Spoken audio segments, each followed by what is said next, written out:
Hello, everyone, and welcome back to another episode of I Like to Read with me, your host, Rachel Polanski, and special guest host, Brutus the Squishmallow. A little backstory on Brutus. You may just be like, oh, this is a cute Squishmallow, and if you're an actual Squishmallow fan, you may recognize the template. The outside is Jason the Donkey, but actually a fun fact, this is a special edition Knott's Berry Farm 100th anniversary Squishmallow known as Brutus the Donkey. Have I been to Knott's Berry Farm? No. Did I think about going? Yes. Did I really want to go about a month ago? Yes. Did I decide not to go? / my dad convinced me it probably wasn't the best idea to go because there would be long lines?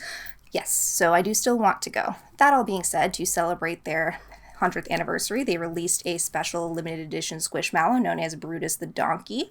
They also released a Boysenberry Squishmallow, which I also have. How did I get these? You have / why? Well, I may or may not have purchased them on eBay, probably slightly marked up from the sellers, although I do think, because I deeply went into a rabbit hole one night, that you had to pay a certain amount of money and you had to play a certain amount of games and get stamps on your card in order to get the Squishmallow. So it wasn't just a single prize from a game, but it was a series of events you had to do. So minimum spend just on the games, from what I was reading on the Reddit boards, because I'm crazy, was $30-$40 and may or may not have spent $70 on this. And you might be like, wow, that's insane to spend that on a stuffed animal. And maybe it is, but it's not just a stuffed animal. It's commemorating the anniversary of a very special place that I have never been to, but I'm hoping to go this year. It is just a mere 45 minutes away from me in Anaheim. So I'm hoping that Brutus brings a little bit of joy to your day as our co-host, though he's going to go back and do his thing. What else is new with you guys?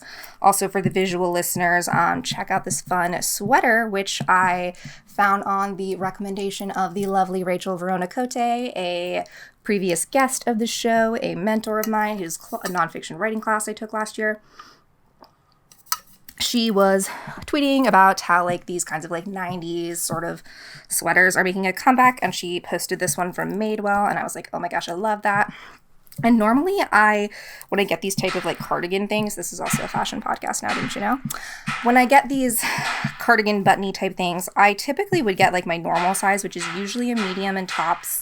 Forgive the weird outside background slapping noise. I don't know what's going on.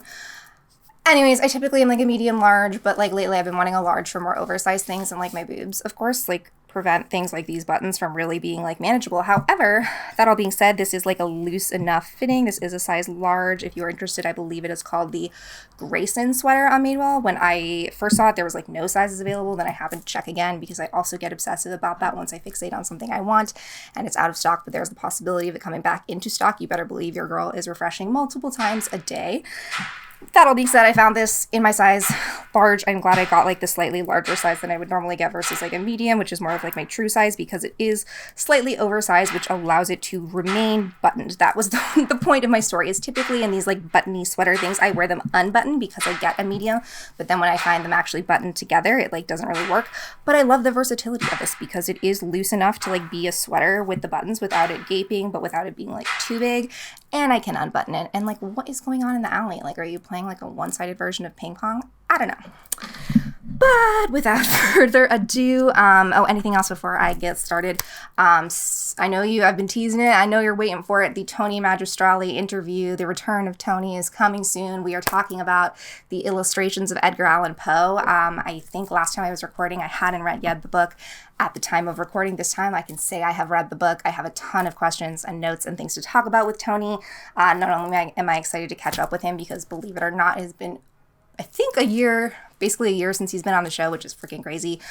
So we are recording that a week from Sunday, but in podcast time, everything's a little off. So this, I think, will still be coming out before the Tony episode, and then I believe that the one I record after this, but still before the Tony one, will come out retroactively.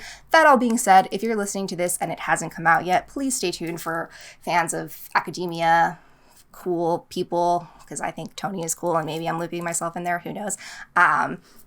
Edgar Allan Poe, all things Gothic. There's also a lot about art history, which I personally did not know. There's a lot about illustrators and what it means to be an illustrator, and the sort of the psychology and the the theory behind illustration. So all of that and more will be explored coming soon.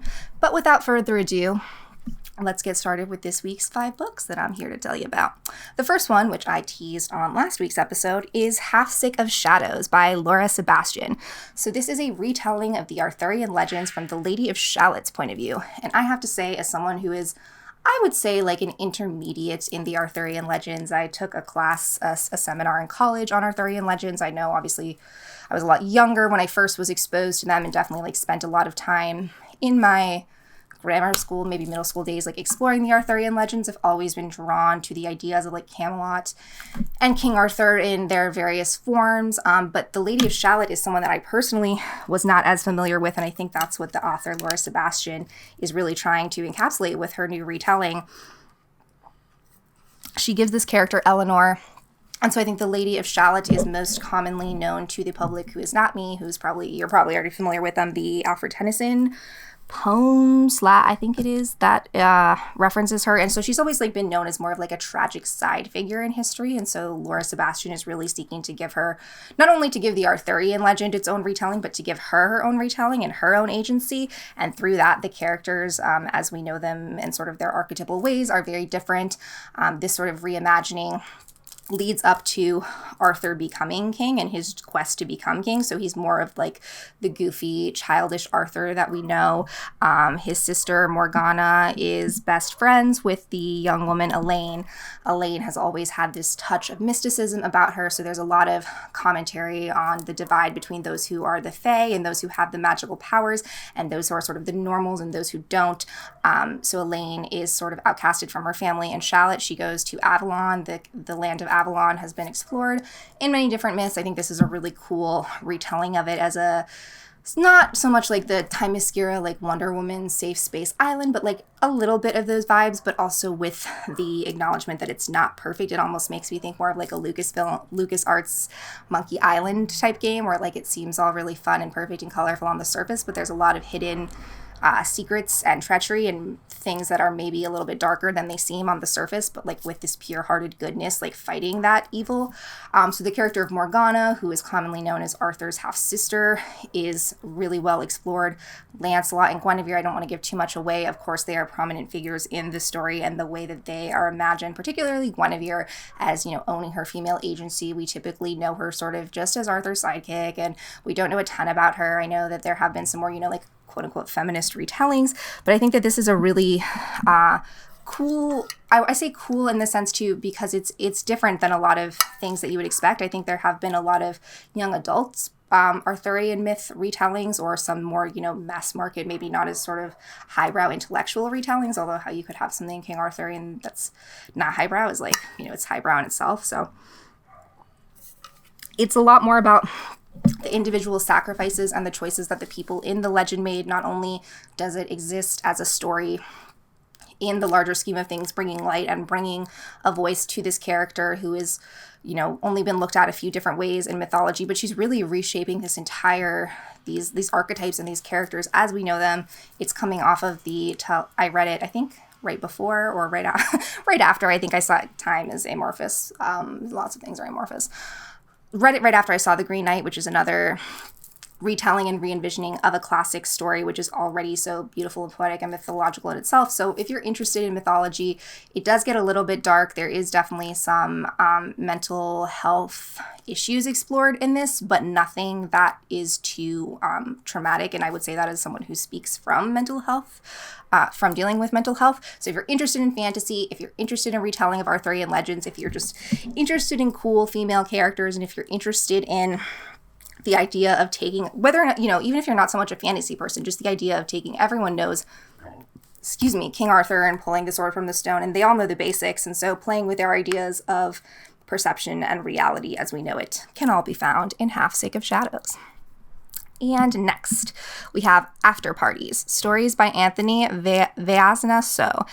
And this one is particularly sad to talk about because the author actually just passed away a couple of months, I believe, if not sooner, before this book was published. I had a hold on this book at the library before he even passed away. I don't think I was even really aware that he passed away until I read this article on Vulture / the New Yorker, and it was about his tragic death, which I think as a as of right now is just sort of like an accidental overdose, but he was poised, to be this literary genius. Anthony has an incredible way with words. He has an incredible way of looking at the world, which is so evident in this story, and it really just shows like a writer who had such promise. Of course, it's sad and tragic when someone dies young, accidentally, no matter what, but just knowing that he didn't even, it's sort of like when I think Jonathan Larson, the creator of Rent, passed away like right before the show came out on Broadway, and so it's sort of like you were, he's clearly been put so much blood, sweat, and tears into this. This was not just a collection of short stories, but also sort of his first foray into like having an actual book out into the world. A lot of these stories have been previously published in other places. He does have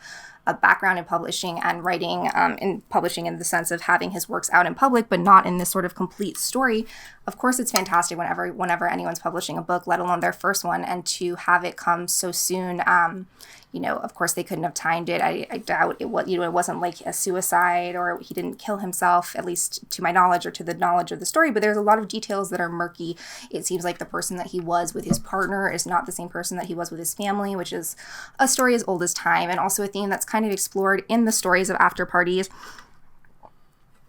So Anthony is the child of Cambodian immigrants. So all the characters in this collection of stories are in one way or another Cambodian American, and the way that their identity is perceived and different cultural norms are just explored with a dark humor and just with a sardonic wit that, especially from someone who is not even 30, is just so, he's clearly seen a lot and been through a lot. I really recommend checking out that article even before, after you've read that, just so you can really get to know more about Anthony and his life. I think reading that before I read this story, now you know that he is no longer with us, but also knowing more about his rich past and just his hopes and future and dreams and the other connections that tethered him to this world that are still living on and celebrating this collection of stories is really beautiful. The opening short story was called Chuck's Donuts, and that is sort of plays with our idea of what like a tiny little thriller in our perception that exists in this donut shop. There's two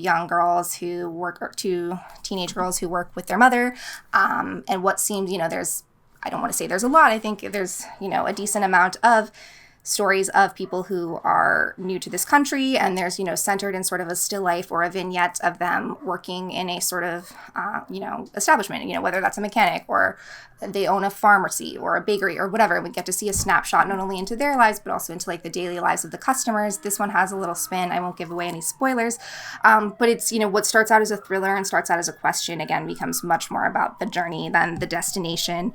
There's just a lot of insight into what it means to be queer as well. Veasna himself was out and gay and leaves behind a partner. I can't even imagine the tragedy of that.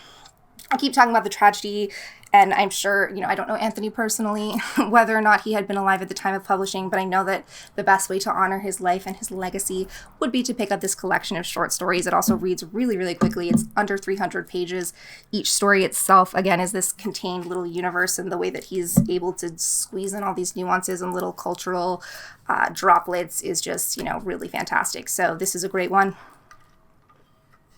For the short story lovers, for those who enjoy a really rich world captured in just a few pages, and for those who want to explore the queer Cambodian communities and, don't necessarily want to read another book about cisgendered white men, this one's for you. Speaking of cisgendered white men, there are a few in this book, but I'm going to, they're at least, it makes more sense in the context of this book, because our next book is called We Are the Brennans by Tracey Lange. So yes, this deals with some people who are immigrants, but also these are Irish Catholic Americans. They have lived in America for quite a while. They live in upstate New York. It starts out with, I was a little confused, and I think that's what the novel intends. Again, y'all know that I don't really read descriptions too much going into the novel. So I was like, where is this going? Where are we going to take? And I knew it was some sort of like family drama, family coming together, reigniting past sins, whatnot. So we start out with our main, we have three siblings who have grown up, are very tightly knit and close together.